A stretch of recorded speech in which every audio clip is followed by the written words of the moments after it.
Welcome to this month's Business Law Breakfast, talking about unpacking trusts, protecting wealth and resolving conflict. Most importantly though, last night, Brownlow medal, great to see another redhead get a win, so very good for Matt Rao. Not sure how Nazai didn't get 3 votes in that game against Melbourne, but nonetheless we'll move forward. My name's Dylan Birch and I'm one of the equity partners here at Aitken Partners. I work in the family law team, but obviously there's a bit of crossover between family law, family trusts and the like. At Aitken Partners, we're passionate about providing practical insights into the issues that matter to most of our clients and networks. Trusts are one of those areas. They can be incredibly powerful tools protecting wealth across generations, but they also give rise to some of the most heated disputes and complex compliance issues. This morning, we'll be unpacking trusts from 3 different angles. Planning with Susan, we're going to move down the line here perfectly. Disputes, and obviously Mick with tax compliance. So I trust, good joke there, well done. Recently a dad, so I can make those now. You'll have a great morning and you'll understand some opportunities and risks. So quickly introducing our panel. Obviously Susan Benici, to my left, is our first panellist. Susan is a principal at Aitken Partners, specialising in estate planning. Susan works with individuals and families to structure their affairs in a way that protects assets, provides certainty, and supports intergenerational wealth transfer. She brings deep expertise in drafting and advising on trusts as part of effective succession planning. Next we have Lizzie Lim in the middle, one of my business partners here at Aitken Partners and head of the Estate Litigation Department. Lizzie is an accredited specialist in wills and estates and widely recognised for her work in complex trust and estate disputes. She regularly acts in matters involving challenges to trusts, trust duties, breaches, and family conflict. Her perspective today will shed light on where things can and often do go wrong. And obviously on the end, we're very happy to be welcomed and joined by Michael Belingle, who's a director at Syracuse Accounting. Michael is a highly experienced accountant who advises clients on tax compliance and structuring, including the use of trusts in businesses and family contexts. He'll share practical insights into the tax treatment of trust and how to stay on the right side of the regulators. Something we all want to be on the right side of. Good, that's all my reading done from the speech, so now I can talk to you in an eloquent manner. So Susan, we'll start with you. Let's start with the basics. What exactly is a trust and who/what are the key roles people need to understand? Thank you, Dylan. So what I'm going to be talking about in this first little section is just some key terms, some explanations of what trusts are, some definitions, a bit of a glossary that will help understand the rest of the presentation. I know some people in the room are experts in trusts, but probably some of you don't know a lot about trusts or need a bit of a refresher, so hopefully this will sort of set that foundation. So a trust can be defined as a legal relationship where one party, the trustee, holds property or assets for the benefit of another party or parties who are the beneficiaries. Now there are a few different types of trusts. Trusts can be inter vivos, which means they're established during someone's lifetime. And a good example of that would be a family trust or a unit trust, something that someone sets up while they're alive to hold assets for the benefit of certain people. Trusts can also be testamentary, and a testamentary trust means that it's established in a will and it doesn't come into play until that person passes away, and it's there to hold the assets that are part of that person's estate. So inter vivos versus testamentary, that's two distinct types of trusts.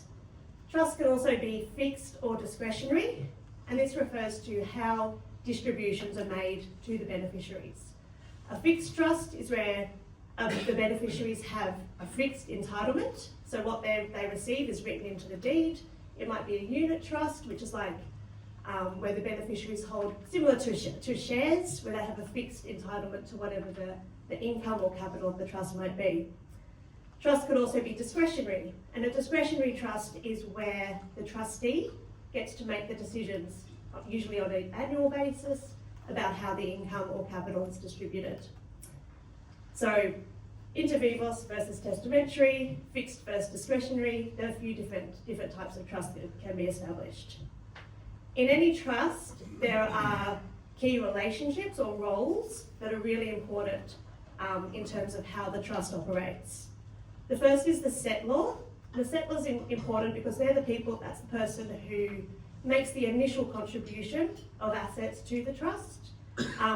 We need trust property to form a trust, and the settler's the one who makes that initial contribution.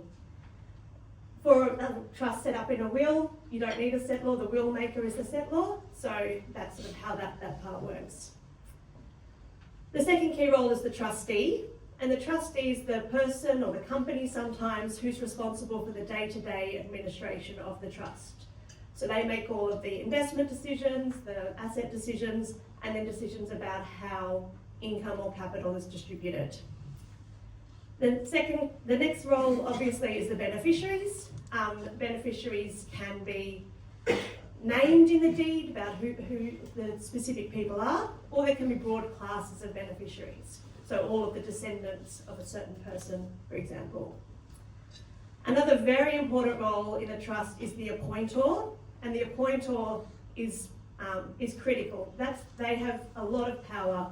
That's the person or the company who can remove the trustee and replace the trustee. So they have more of an oversight role. If the trustee is not doing the right thing, or is no longer suitable to act in that role, then the appointor can replace the trustee. Some trusts have additional roles, the guardian or protector sometimes, who is another level of oversight, whose signature you might need to sign off on certain really vital decisions made by the trustee or the appointer. Susan, that's a really important one, the guardian, because everyone forgets they exist. Sorry, if I'm not loud enough. If you don't read your trust deed, you just think there's a trustee, you think there's an appointor there, and the trustee can make all these decisions, but it's a 1970s and 1980s deed, and it's got a guardian clause in there, and it's got to sign off on all these things. Everyone forgets it exists, and all these things they should have done. Potentially not valid, that's a lawyer's decision, but it's often forgotten. Yep. And that leads me to my last point, which is the importance of reading the trust deed. As I just alluded to, the trust deed is vital. Trusts can run for 80 years. So sometimes we're working with trusts that were established a long time ago. So looking to see what the key roles are in the specific deed that you're working with is a really important step in trust administration. Thanks for that, Susan. Obviously, practically speaking, when somebody comes to see you and they're looking at doing their estate planning, what are some of the common trusts that people common trusts that people have options to enter into, and what are people looking to really protect? Yeah. So there's lots of trusts that we often write into our wills. The simplest form of trust, and probably the easiest to understand as a good illustration of how trusts work, is a trust for a minor beneficiary. So this comes up all the time, no matter the size of the estate, and that's where somebody says, okay, I want to give my son $500,000, but I don't want him to receive that until he turns 25. Until he turns 25, those funds are held on trust. Usually the trust funds can be used for his education, for his healthcare, for other essential living expenses, but he doesn't get access to controlling that, the assets don't get transferred to him until he turns 25. So that's a really simple illustration of how a trust works, and that's in a lot of the wills we write. There's also some other more specific types of trusts which relate to the needs or the circumstances of the beneficiaries.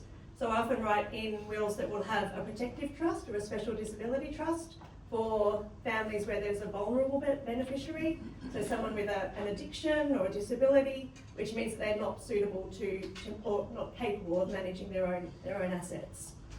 A lot of trusts come up as well in blended family situations, where people want someone, for example, to have the benefit of an asset during their lifetime. So a new spouse could continue, for example, living in a property, but then the ultimate beneficiaries will be the children. So trusts are useful in that situation as well. Another example is charitable trusts, which is a whole other area, but people with philanthropic intentions will often write charitable trusts into their wills. Trust for pets sometimes comes up where people want to put money aside to make sure that their pet or their farming interests or something like that will be taken care of. But then the biggest, the trust that comes up most often, and the one that most people want to know about, is testamentary discretionary trusts. And I think the rest of the presentation will mainly focus on those types of trusts. Testamentary discretionary trusts come up all the time. Probably about 80 to 90% of the wills I'm writing now will include testamentary discretionary trusts. What they are is very similar to a family trust, where you put a trust deed is attached to the back of the will usually, and it means that the beneficiary of the estate or beneficiary or beneficiaries, instead of receiving their estate entitlements directly into their personal name, it goes into a trust for their benefit. Excuse me. The main reasons why people are using these trusts and why they're so popular, there's two main reasons really. The first is for asset protection, and the second is for effective tax planning.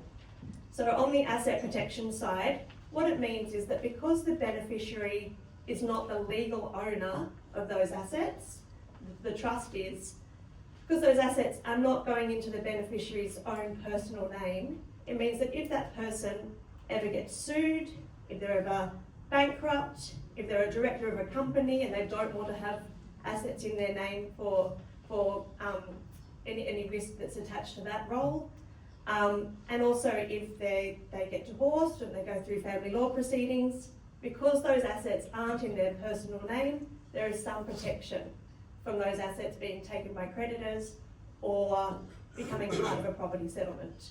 So that's a huge reason why people are using testamentary discretionary trusts. I'm sure Michael will talk a bit more about the tax concessions as well a bit later. But yeah, they're very valuable tools and an essential part of estate planning these days. Yeah, there's some great recommendations there, obviously, for when to consider a family trust as part of your succession planning. But sometimes the devil is in the detail with estate planning. So we all know drafting is so important. What are the key considerations, Susan, that you take into account when you are doing estate planning for people and setting up their estate? Yeah, so the vital things to consider are going back to the roles that I was speaking about earlier. So making sure that it's drafted so that you have the right people in control. So thinking about who will be the trustee, who will be the appointor, if you've got the right beneficiaries listed, maybe there's beneficiaries that might need to be excluded. And then related to that level of who's in control, what is the succession plan for the controllers as well? If something happens to one of the trustees, who would replace them, and is that the right person? Making sure that there is that clarity in the deed about how long it's to run for, who's to receive the benefit, and how those controlling decisions are to be made. Perfect. Thanks so much, Susan. Now, obviously, there is no more sure thing in life than families, trusts, money, disputes, lawyers, pain, misery. Everybody moves on. But Lizzie, sometimes, obviously, clients ask whether setting up a trust can prevent someone challenging their will. How does that work in practice? And is it different to a family trust established during their lifetime? Yeah, thanks, Dylan. It's a good question because I find that a lot of clients have a misconception that if they set up a trust in their will, then that means the will can't be challenged. So that's not exactly right. So the difference is whether you're setting up a trust during your life or if you're setting up the trust in the will. So the key difference there being whether or not assets are in the person's estate at the date of their death. Assets in the person's estate include only assets that are in their personal name, but not in a trust or other entity. So if someone is contesting a will, they can only make a claim to assets that are in the person's estate or personal name, and there is generally no claim to assets which are in a trust structure at the date of their death. So because the testamentary trust is set up within the will, it doesn't actually come into operation until after the person's death. And so any assets that are in the person's name still at the date of the death are still vulnerable to a challenge. And these kinds of challenges to a will can include challenges to the validity of the person's will. For example, if the person's saying that the will maker didn't have capacity to make a will at the date of their death, at the date of their will, or that the will maker didn't make sufficient provision for them within their will. which are called family provision claims. So, but on the other hand, if the will maker sets up a trust during their lifetime and transfers assets from their personal name into the trust, then those assets are generally protected from any family provision claims or challenges to will validity. And also, if some estate planning was done so that the majority of the person's assets are in a trust structure, this can effectively prevent or reduce claims, as claimants are obviously less likely to bother with a claim if there are only minimal assets left in the estate to claim. However, I should add that these comments only apply to, well, the comments apply to basically all states of Australia, but there's an exception in New South Wales. So in New South Wales, they have notional estate laws, which are unique to that particular state. And these notional estate laws basically say that if a deceased person has taken actions to transfer assets out of their estate before they pass away, these assets can effectively be clawed back into their estate and designated as notional estate, which are subject to a family provision claim. So in relation to a trust, some examples of assets which could be clawed back in New South Wales are, for example, assets which were transferred into the trust within 3 years before the deceased died, with the intention of avoiding a family provision claim. And if there are assets which were transferred into the trust within 1 year of the deceased death, then they can be clawed back regardless of whether there's any intention to avoid a family provision claim. Even superannuation can be included as notional estate, even if there's a beneficiary nominated under a binding nomination. And a transaction can even include a failure or an omission to take action. So for example, a failure to sever a joint tenancy has been found to be an action which could be reversed under the notional estate laws. And even a failure to distribute discretionary trust assets to themselves has been found to be a transaction. So to give an example of that, I'll just briefly describe a New South Wales case. This is a case of Wardy and Salia. In this case, the late Edmund Wardy died. He had a complex estate and a will that was contested by his widow and 2 sons. A large portion of his wealth was actually held in his family trust, which held assets of approximately $11.5 million. This trust had a corporate trustee, and the deceased was one of 2 directors of this corporate trustee. However, he was the sole shareholder. And prior to his death, the deceased had even removed himself as the sole appointer of this trust and had appointed a different appointer in his place. However, the claimants argued that the trust assets should be notional estate and subject to their claim. So the key question was whether the deceased's omission to exercise his power to distribute trust assets to himself was a transaction which could be clawed back under the notional estate provisions. And the New South Wales Supreme Court actually decided that it could be brought back into the trust assets could be brought back into the estate as notional estate, because during his lifetime, the deceased could have distributed the property to himself with the agreement of his co-director.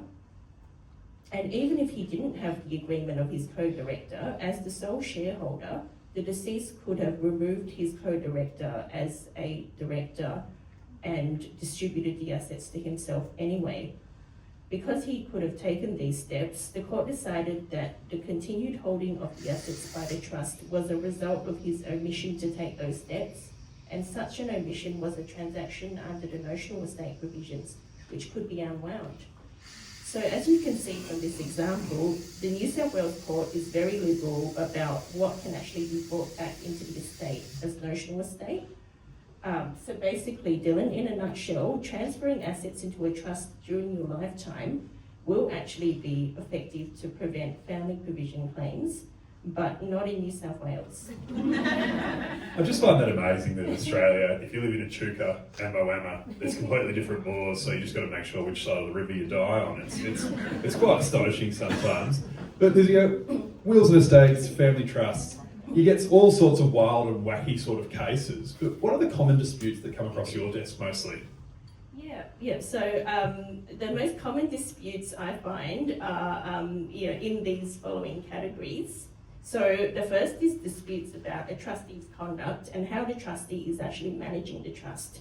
So this can be disputes between two trustees, as well as disputes when a beneficiary of a trust does not agree with the way the trustee is managing the trust. So these can include things like allegations that the trustees failed to maximise the trust assets, failed to improperly sold assets for less than market value, devalued assets or let assets go to waste, or there can be a failure to maintain or rent out property. So for example, I had a case where there was a family trust and with several properties, and the trustee failed to rent out the properties and failed to maintain them. When they did, when they had the rental open for inspections, it was the properties were in a terrible condition. They were unlivable because they hadn't spent any money on it. There were broken windows. So that was an example where we had an action against the trustee. There's also disputes about access to trust information. That's a really common one. This can be where beneficiaries are requesting certain information about the trust, and there's a dispute about whether or not the trustee can provide those documents to them. Disputes about actual decisions made by the trustee in exercising their discretionary powers. For example, decisions about how they've actually distributed trust income or assets. And finally, disputes about whether the trustee's actions were validly done in accordance with the trust deed and within their power. For example, if the trustees varied the trust, a dispute about whether they could actually have done that under the trust deed. Often they've changed the appointer, and there's a dispute about whether they've changed the appointer correctly. For example, as Michael mentioned, sometimes the trustee requires that there has to be a consent of the guardian to do certain actions, and sometimes they haven't actually done the right thing or obtained a consent of the guardian. So being a trustee sounds like a hell of a job, and sometimes obviously it's fraught with disaster and all sorts of things. But what are the actual obligations of the trustee in relation to the administration of a trust, Lizia? So trustees have a significant responsibility when acting in their role as managing a trust, and their priority is to safeguard trust assets and benefit the beneficiaries. It's well established that the trustee has a fiduciary relationship with the beneficiaries, and this means that the trustees have to act in the beneficiaries' best interests. And some of the duties of the trustees include the duty to act in good faith, duty to exercise reasonable care, skill and diligence, duty to preserve the trust assets, duty to not exploit the beneficiaries which results in the trustee's personal gain, and they have to give real and genuine consideration to discretionary decisions and make decisions in accordance with the purpose that the trust is set up. And they also have to maintain accurate financial records and be transparent with beneficiaries about the trust's finances. However, trustees do not have any obligation to give reasons for their decision. Yeah, wow, that's really interesting. So obviously we've heard a bit about trustees now, but what rights do the beneficiaries of a trust have? Obviously the end claimant really of where the money or assets of a trust goes. And what rights do the beneficiaries have in relation to the administration of a discretionary trust?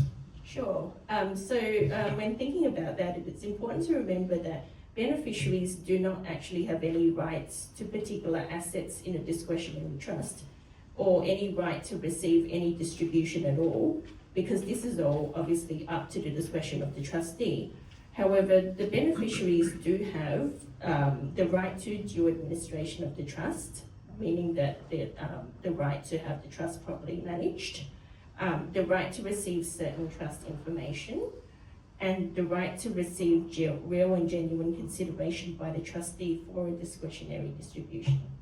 Thanks, Azia. So obviously they do have some rights, but obviously they are very limited. Now, we've heard about one trustee. You're telling me there are trusts now that have multiple trustees involved, is that right? That sounds like that'll be fraught with disaster. But can you tell us about what happens in these sort of cases? Yeah, we've had quite a few of those. We very often see cases where there are multiple trustees in a trust who disagree with each other and cannot get along and cannot make any decisions together, and therefore the administration of the trust is paralysed.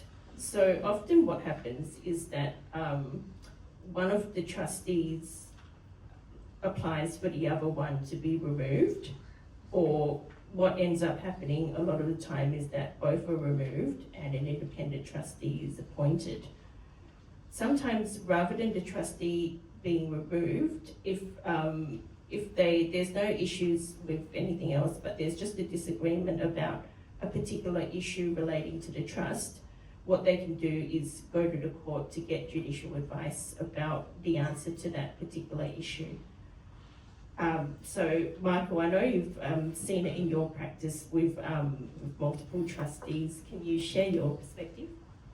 I certainly can. And I guess not from my practice's point of view, but my own. And Lizzie did help me with this one, but I guess it's a live example that's worth noting. I was a co-trustee on an estate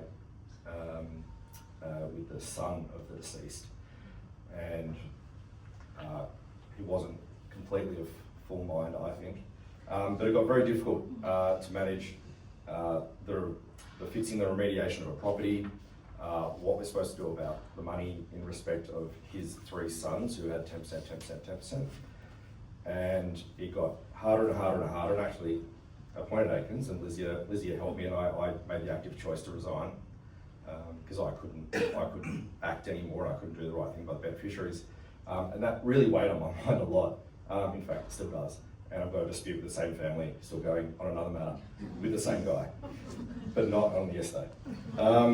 It just really takes it out of you, and you're usually working with someone who's in their interest. They're usually benefiting somehow. I am not, but that got particularly difficult. Yes, but you look at your responsibilities, and in my case, I thought, well, 30% of the $6 odd million going to the three children or the grandchildren of the deceased. They're looking at me to manage it, and if I'm not managing it, then I really got to consider my position. So that was a bit of a live or a good anecdotal story for what trustees actually have to think about. Thanks a lot, Vic. Now, Lizzie, sometimes we hear of disputes between trustees and beneficiaries. I'm a beneficiary of the Dylan Birch Trust, and I decide to give all my money to the Western Bulldogs to build a glorious golden statue of Marcus Bontempelli on Barclay Street. What sort of rights would the beneficiaries have of my trust to challenge something like that? And sorry, can you add about capacity? Because It's a better investment than anything at Collingwood, Rick, that's for sure. Yeah, so I guess in that particular example, we would need to check, whether the Western Bulldogs were actually a beneficiary of the trust, which could receive assets under the trust deed. And also, as Rick mentioned, whether the trustee has capacity. So those are, ways that, the beneficiaries could possibly challenge that decision. Just in relation to sort of, more kind of realistic cases where trustees make distributions, sometimes, often we find that they, prefer themselves, as in they distribute all the assets to themselves without having regard to the other beneficiaries of the trust. So in these types of cases, it is difficult, but not impossible to challenge a trustee's decision. If it's a discretionary family trust, usually the trustee gives the trustee a very wide discretion as to how they can distribute income and capital. However, the law provides that the trustee must make their decisions when acting in good faith, and they have to give real and genuine consideration to their decisions. So I'll tell you about, one of the most famous and widely discussed case on trustee discretion. This is the case of the Owens Family Trust, which was decided in the Victorian Court of Appeal. So in this case, there were two parents, John and Eva Owens, who set up a trust for the benefit of their three children, Paul, Deborah, and Michael. And Paul, Deborah, and Michael were specified to be primary beneficiaries in this trust, and the parents were only general beneficiaries. The trustee was a company which was controlled by different people at various times, but mostly the parents and Michael. So the trustee did give the trustee absolute and uncontrolled discretion regarding distributions from the trust. However, at some point, the relationship between the parents and two of their children, Paul and Deborah, deteriorated. As a result, for a period of almost 10 years between 2010 and 2019, the parents and Michael left Paul and Deborah out of the trust distributions and only distributed the income between themselves. A pattern emerged in the distributions where every year Paul and Michael received 40% each, and Eva received 20%. Paul and Michael argued that the trustees breached their duty in not giving real and genuine consideration to them as potential beneficiaries. So in this case, the court reiterated the principle that the trustee must give real and genuine consideration, and found that a trustee cannot give real and genuine consideration unless they are fully informed of all the relevant facts. So in this case, at no time did the trustee contact Paul or Deborah to obtain information about their financial need for distributions, although there were periods when they would have been aware of this through informal family contact. However, the court said a key part of the trustee's obligation is to make relevant inquiries in order to obtain all the information necessary to make the decision. And the Court of Appeal also looked at the purpose of the trust and that the fact that it was set up to provide for the three children. So the trustee also provided for a default provision for if there was no resolution as to the distribution, then the income would be distributed between the three children equally. This was important to show the purpose of the trust and that the trustee needed to act in accordance with this purpose. There was also no apparent reason to favour the parents and Michael in the income distributions because they had no real financial need, whereas at various points Deborah did. And so the Court of Appeal concluded that the trustees could not have given real and genuine consideration to these decisions and upheld the challenges to the distributions and actually removed the trustee. So this case was a reminder to everybody and still is a reminder that trustees, even though it's a discretionary trust, have obligations and cannot just simply do what they want. Thanks a lot for that, Lizia. Whilst I was doing my in-depth legal research for preparing for today, I was having a look at, and there's been seeing a number of matters involving close siblings with family trusts. And often because one sibling feels like they've been kept in the dark or excluded or mum and dad hasn't really kept them in the loop about things as well. Does that align with what you're seeing? And what rights do beneficiaries have to access trust information? Yeah, so it's one of the most common disputes that comes up for us is a lack of transparency from the trustees and trustees refusing to give information to beneficiaries. So the law in that regard is that beneficiaries have a right to certain information, including a copy of the trust deed as well as accounts of the trust. So in the case of Mandy and Memart Nominees Proprietary Limited, the court said, summarised the principles that, broadly speaking, a trustee has a duty to provide beneficiaries with accurate information concerning the administration of the trust and to permit examination of documents that relate to the trust and its administration. So where disputes can arise is in relation to what falls within the definition of trust documents, whether specific documents need to be produced which is outside the category of the trust deed and accounts.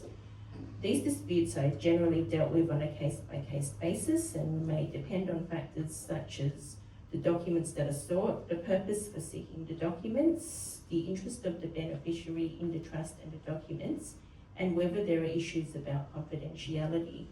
So, for example, it is not likely that certain documents would be disclosed, for example, confidential correspondence between the trustee and other beneficiaries, or documents disclosing the trustee's reasons for decisions. Now, as Susan told us, a trust can last for up to 80 years. I think is that right, Susan? Sorry to ask you a question as you're having a glass of water.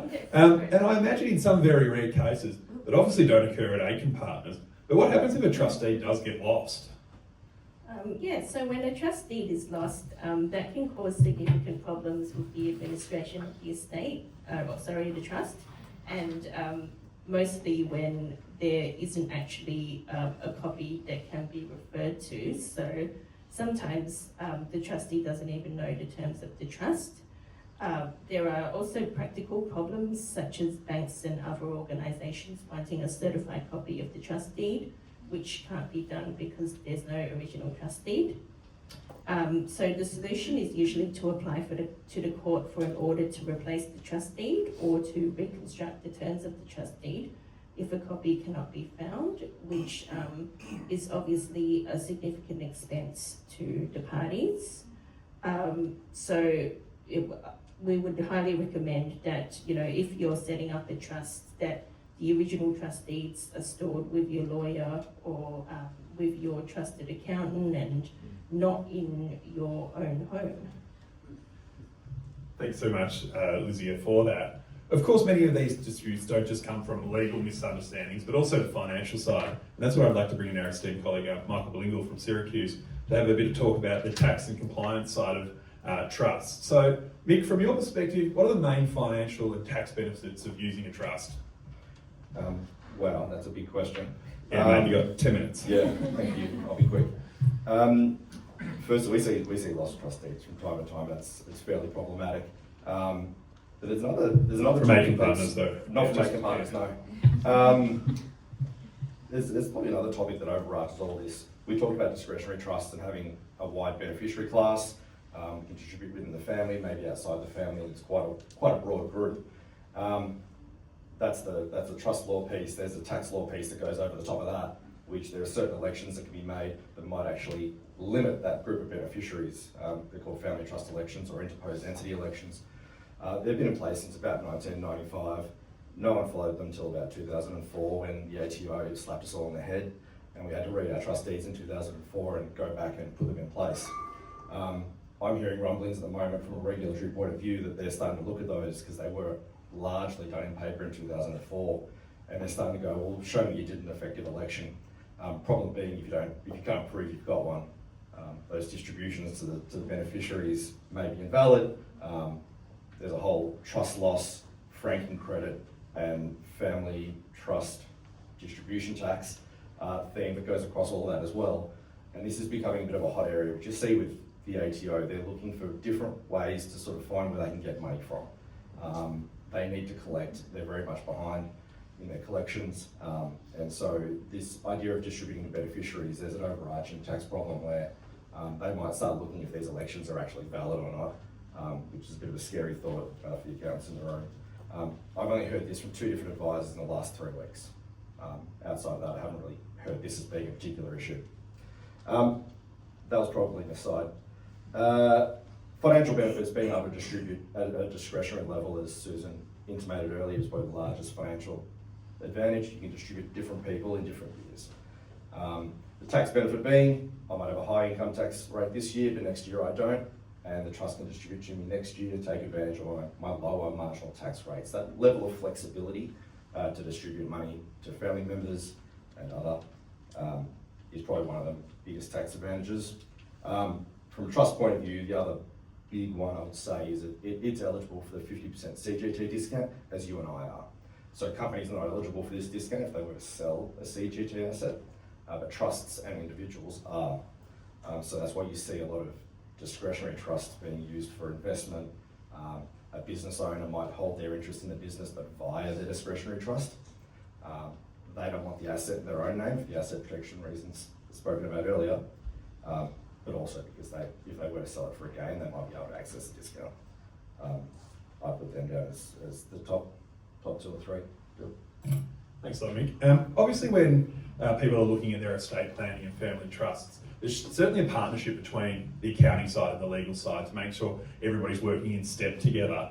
How can accountants and lawyers work together best in structuring and managing trusts for our clients? Certainly, and I do this a lot, so it really is a thing where we do deal and work out what is best for the client, not one case fits all.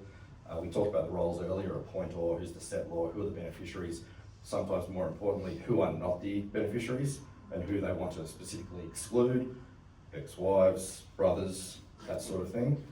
So we do work together on who's doing what where. How the trust is actually going to get its assets in a lot of respects. So it's got nothing. We settle the trust with $10. So the trust has $10, it's got nothing else. How do you get all the stuff in there? Do you loan it in? Do you gift it in? In what mechanism do you get that wealth into a trust? And how do you document it? So I work with the guys on that quite regularly. And I guess to a degree, that appointor role, who has the control, and I'm seeing a lot of generational change at the moment. So mum and dad don't want to control anymore. So kids are coming through and everyone thinks of, I've got to change the directorship, the kids can take over now. Well, I've got to change the appointor, which son's got more, which daughter has more, wherewithal to actually make the decisions. So Aitken's actually helped me recently with some deeds to change the appointors for a family group of mine, which has worked really well. Thanks, Mick. And look, as Kerry Packer once told us, it's not avoiding paying tax, it's tax minimisation, which is also, there's a distinct difference between the two, as everybody probably knows. I don't know what the difference is, but anyways. Can you talk us through the differences between a family trust and testamentary trust from a tax point of view? Absolutely, and Susan touched on this earlier, that there's a tax advantage from having a testamentary trust, but I guess leaving the assets within a testamentary trust. Even as a tax accountant, I would say that the biggest reason that I always talk to my clients about is protection before the tax piece, because I hate the idea that wealth falls out of a testamentary trust. But a discretionary trust can distribute to a group of beneficiaries, as a testamentary trust can, but when it comes to the minors and kids, so kids under 18, so this is a type of income, don't worry about the employment age, they've just got to be under 18 for this type of income. Out of a discretionary trust, they just be taxed at, well, they get a very small tax-free threshold, and they get almost penalty tax rates. It's really not advantageous to distribute to minors. If you're distributing to the minors out of a testamentary trust, they get the adult tax rates we do. First 18 grand tax-free, next bracket 19%. So it becomes really advantageous to do that. Now I have a situation, I was talking to a client recently, and she's thinking of her will, we talked about this, and her kids were 17, 20, and 23. And so I've only got one minor, and I've only got one minor for 1 year. And so the benefits weren't really there. As we talked about, trusts go for 80 years. I said, well, that 23-year-old's probably 5 years off having kids. Her kids would fall in as beneficiaries because the family general beneficiary class is still there. It is still valid. It's not just thinking about what's happening with that current beneficiary class, but the next generation as well. And so you really got to think about what's good for now, 5 years, 10 years, 15 years, when you're planning these types of structures, that tax benefit could actually continue through the years. Yeah, absolutely. Now, what are some common do's and don'ts? What sort of assets would you put into a trust and what should you keep out? Obviously, there are some things that are good in there, Ferraris, Lamborghinis, all those sort of things, but what is it exactly that you should be looking at? The do's were the things I just talked about, which I think were more the investment type assets. So your share portfolios, your interest in a business, things like that. Things that I would keep out is your family home, unless you had a particular asset protection reason for it, but more often than not, your family home. Reason being, you give up your main residence exemption, you give up your primary place of residence, land tax exemption. So those two things usually cost a lot of money and are pretty good reasons not to put your house in there. I'd also say don't put your negatively geared assets in there, so don't go buy a rental property with debt on it and racks up a loss unless there's other things in the trust. Because that loss just gets caught in the trust, it can't come out, you can't distribute a loss. So the loss will just get bigger and bigger and just not be worth it. you're not getting the benefit of that loss. So I wouldn't put negatively or any geared assets in really. Or right here, groups of assets that you want to give to different people. So I'm going to go with a car, a few paintings, a share portfolio, and the idea being, well, I want my son to have a Ferrari, and I want my daughter to have all those artworks, and there's a collection of Rolexes I want to give to Bill. Well, your will doesn't govern how the assets in that trust can be split up, because it's just the control of, unless you disagree with me. Good. So putting them in there, I thought, well, because we're talking about wills, if I want to will those things to certain people, I can't do that in a family trust. So that's probably something I wouldn't do either. That's some practical advice. Thank you very much for that, Vic. We sometimes see trustees fall into litigation, not out of bad faith or they're deliberately trying to screw over a beneficiary or something like that, but they've overlooked a compliance obligation or a tax requirement. I imagine you've seen that too. Could you expand on those risks? I certainly can. We talked earlier about the trustee's fiduciary duty to maintain financial accounts and good records, and I'll extend that to what happens practically in my world is we do prepare these financial accounts, and in there is these unpaid present entitlement accounts, or these accounts where the trust owes beneficiaries sums of money. May not have paid them, so they just owe them out. And they accrue over the years, and we distribute to kids $400 a year, and then when they're 18, they're at uni with 20, 40 grand. Well, the accounts are now showing that kids 25 years of age, I owe him $250,000. I owe him $250,000. It's not just a family arrangement. I actually have to pay these people. So it sounds all really good from a tax point of view of distributing, but at some point that is a legal obligation. You do need to pay these things. I won't go into it because it's a topic in itself, but the ATO, once again, there's a provision called Section 100A in the Income Tax Assessment Act. And it's been there forever and a day, but it's not really been fleshed out necessarily. ATO has taken a really bullish approach to it to say, well, you show me that you've actually given the benefit to that beneficiary, otherwise I'll make a different assessment. So they are actively looking at distributions to beneficiaries. And that's from a tax point of view. From an accounting point of view, I'd say those unpaid present entitlement accounts in the accounts, we have to think about every year because they're getting larger and larger, and we're not paying them out. We need to deal with them. Yeah, perfect. Thanks, Vic. Now, a question for the panel in general. When someone receives an inheritance, obviously the transfer of generational wealth is getting bigger and bigger, as we're told each year. What are the options for holding or protecting that wealth? And what if they don't want that inheritance in their own name? I mean, from a family law perspective, I see all the time people receiving inheritances that then form a big part of an asset breakdown in a relationship. What options do people have available to them? What strategies can they use? Thanks, Dylan. So often when it comes to people receiving the inheritance and they want to take it into a trust, sometimes it's too late because the person who's made the will has died. The executive is bound to enforce the terms of the will, and if the will doesn't include the option for a trust, then the beneficiary simply has to take the money into their own name. They can then move it into a testamentary trust, but that's going to have tax and duty implications. So really the key message is to make sure everyone's estate planning is up to date, particularly parents or people whose beneficiaries might benefit from a testamentary trust, making sure those options are in the will, because if you die without them in the will, then you really limit the options of your beneficiaries. And from a family law context, I see a lot of clients who really want to make sure that if they die, they leave their wealth to their children. If those children get divorced, they don't want the ex-partners walking away with half of the inheritance. That's a real concern, a genuine concern for most of the clients that I see. So the key part there in setting up a testamentary trust to mitigate against that risk is really looking at who's in control of that trust. I'm sure from a family law perspective, Dylan might be able to add something. Yeah, there's a whole raft of other things that I could talk about for a day, but obviously it's not just in control, but if there's regular distributions, those sort of things, if there's a continuity of money being paid, where there's a clear line that it could be seen that that person is going to be able to rely on that money in the future, and that asset under the family law court, even though they may not be in control of it, can still be deemed to be in their effective control. So yeah, it's really, really important to look through the options available there. Yeah. One thing that the family court has looked at is if the person getting divorced is the trustee, is the appointer of the trust, and they're effectively making all the decisions about how that trust is administered, then the family court will, they look through the trust and they say, even though this asset is not in your name, you're controlling it, you're making all the decisions, you're distributing the income to yourself, so we are going to look at it as an asset of the marriage. It's basically being the ultimate beneficiary of it anyway. Yeah, that's right. So one thing that, sorry, Dawn. One thing that people are doing to sort of mitigate against that risk, and that has been successful when it has been reviewed by the family court, is putting siblings in control of each other's trusts.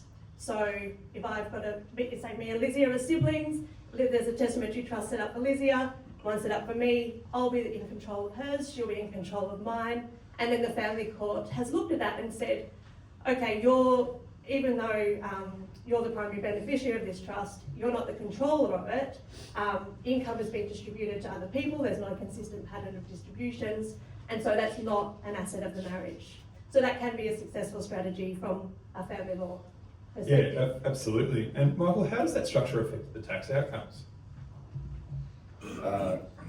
It doesn't. The tax outcomes will be the same. The beneficiary is still the same, so the net income's being distributed out of the trust would still go to the same people. Okay, great. Yeah. Very succinct, I like that. Lizzie, is there anything you'd like to add to this? Yeah, so Susan basically summed it up that if you've got issues with creditors, or if you've got family law issues and your parent dies and they don't have testamentary trusts in their wills, then basically you've got no choice other than to get the assets in your personal name, and then those can be subject to the claims by creditors or by the former spouse. So if it's really important, if you think that you might run into those issues in the future, to get your parents' wills sorted out, when they're alive. So, have a discussion with your parents about it, including testamentary trusts in their wills, so that if something were to happen in the future, those assets could be protected. And the testamentary trusts, don't have to be set up if there's no need for them after the person dies. You can actually make the testamentary trusts optional in the will, just so that they're there just in the event that they're necessary to be set up. Thanks, Susie. I just noticed the time, and we're starting to get a bit close to 9. I want to make sure there's time for some questions still. So just succinctly, guys, how are attitudes shifting around family wealth in talking about fairness versus equality and making sure everybody's getting a slice of the pie? Certainly, I think almost every one of those conversations involves equity and fairness, and not trying to benefit one over another. I've had a family group had all sorts of assets and like really old business assets. So one son got that property because he needs it in his business. That son got that property. It was a fairly big estate, and there's 4 children. They each got sort of different types of assets because some of those children needed them for particular business reasons and some didn't. And it was easy enough to sort of enough money, I guess, but it was easy enough to sort of divide and make sure that everyone got taken care of. We're still dividing it by 4, but they were getting different things. It certainly forms a lot of the conversations. So more just to practicality and pragmatic. Avoid dispute. Yeah, absolutely. Susan?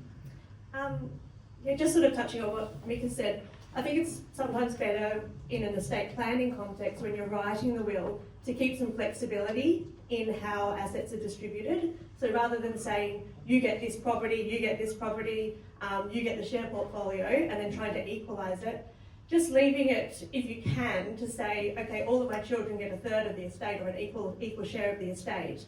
And then at the time of death, working out how the assets are distributed to achieve that equal and fair split. Because you don't necessarily know at the time of writing the will if you'll still own those properties or what the values will be.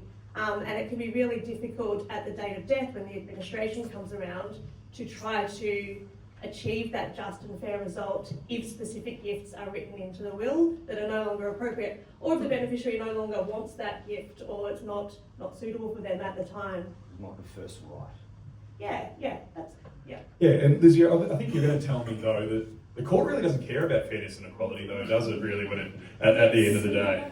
Yeah. So I was going to say, in trust and estate disputes, there is really no principle of fairness or equality. So there's no law that says that beneficiaries all have to be treated equally in distributions. So in a discretionary trust, all the beneficiaries have is a right to be considered. And therefore, it's really important when you're doing your estate planning to consider who you're actually putting in control of that trust, because they may not, act fairly, and there is, not a lot beneficiaries can do about it if they don't act fairly or treat everyone equally. Thanks, Lizzie. Now, guys, just to wrap up and summarise, there's one key takeaway from today that people should consider, obviously, from Mick, your side of things, Lizzie and Susan. What would that be? That's a lot of work. It's a lot to think about. I kind of liken it to being a trustee of an SMSF. That's a lot of work. There's a lot to think about, and it's got to form part of a much larger plan. So family trust decisions, whether I put testamentary trust into my will or not, what works now, 5, 10, 15 years, 20 years. Really, what's that time frame, and am I up for it? It's just a lot to think about. What I would say is that if you're thinking about setting up a trust, or if you're a trustee administering a trust, always seek legal advice and get a lawyer to handle it, because as I've seen from the trust dispute side, it is fraught with danger.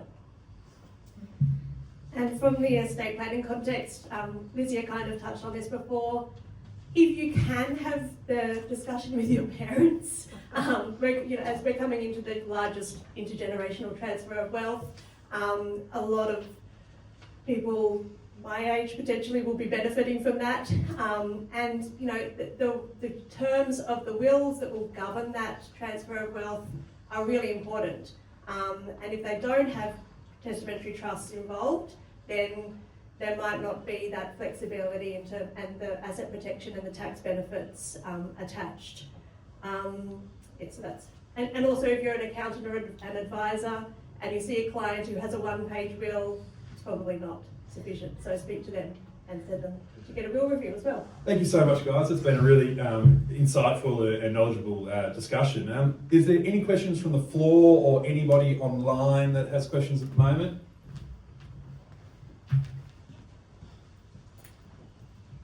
Thank you. As a family business advisor, I'm coming across increasing number of situations where you've got a seriously aged business founder and there's a couple of trusts sitting in the family. The real money, the real wealth of the family is sitting in a trust which is completely controlled by the founder, who is a statutory appointee of the trustee. They're now in their late 80s and very difficult to have any sort of useful conversation with them. The operating businesses, which don't have necessarily a lot of book value, are running fine under another trust. Question is, what happens if the family is not able to have those conversations, and you've got somebody who really is in control of most of the family's wealth, made a lot of promises over the years within the family business context, and those promises are now not being kept, and the behaviours not necessarily suggest somebody has completely lost mental capacity, but objectively in the broad context you'd be wondering whether that was the case. What are the options for the family members, particularly those who may have invested 30, 40 years of their lives into working in the family business, who are now in conflict with other family members who have never contributed? Small question, you've got 2 minutes on Yeah, so that's very sort of complex and fact specific. So I'd advise the family to get specific legal advice in this case. But it sounds like, if there are promises that haven't been kept, potentially there and there's some detriment involved, there may potentially be an action if the expectations aren't fulfilled. I assume assassination isn't a legitimate piece of advice. No, I wouldn't advise that. So that raises a good question though, that sometimes in estate administration, people do say, oh, Dad promised me this or Mum promised me that, but it's not actually documented anywhere. What happens in those situations? Obviously, if an asset is in a family trust or something like that, there's no legal documents, but yeah, Billy says, oh, your dad promised me that house and all of that. What happens in those circumstances? Yeah, obviously those are very difficult if there's no documentary evidence and you can't prove what was said. Often you might need to rely on other contemporaneous evidence to support those assertions. For example, other correspondence, or if somebody's changed their position in response to those conversations, and perhaps they've told their advisor that, this is what I've been promised, so I'm doing this. Just other contemporaneous events which may signify that there was a promise or discussions to that effect. Maybe we'll do our next seminar on proprietary estoppel traces, Dylan. Yeah, that's a whole new topic, I think. Mr. McIsaac. Thanks, Dylan, and thanks to the panel. Just a more practical issue. I make my will today, and I appoint Dylan as my executor. Don't do it. All right. Any others here? What happens when the person you've appointed is no longer around, whether that's as the trustee of a trust individually or as the executor of a will? Great question. So again, it will depend on the terms of the document. So if there's a successor trustee listed, also, and it sort of depends on how far down the estate administration process you are at the date of death of the executor. If the executor dies before the will maker, then you allow there be an alternate there, or otherwise it would go according to the laws of intestacy as to who has the biggest, well, no, not intestacy because there's a will, but who has the biggest claim to the estate can apply. If probate has already been granted and the executor dies, then it will be the executor of the executor's estate that will take over the administration of that estate. Any other questions this morning? I know it's up at 9 o'clock. Yes, Just a statement that just shows how important it is to have your will checked and make sure, and updated, to make sure you've got multiple people who can fall into the job so that it doesn't end up being somebody you didn't even know who does the job. I think that's a really good clear distinction though, that you don't have to list everybody at the same time. There can be a cascading effect, obviously, because we heard about the complications with multiple trustees and things like that. Too many cooks in the kitchen before, so obviously some really good practical advice there as well. I'd just like to wrap up and thank everybody for coming this morning. It was a really well attended and obviously very topical topic. That's a terrible sentence, but that's all right. And I trust, there you go, I got it in again, that you all gained a lot of practical knowledge and experience this morning. Obviously Lizzie, Susan and Michael will be hanging around for a little bit if anybody has any questions they'd like to ask them personally, but otherwise I'd ask everybody to hang around, grab some more food, have a coffee, and thank you very much and hope you all have a wonderful day. Cheers.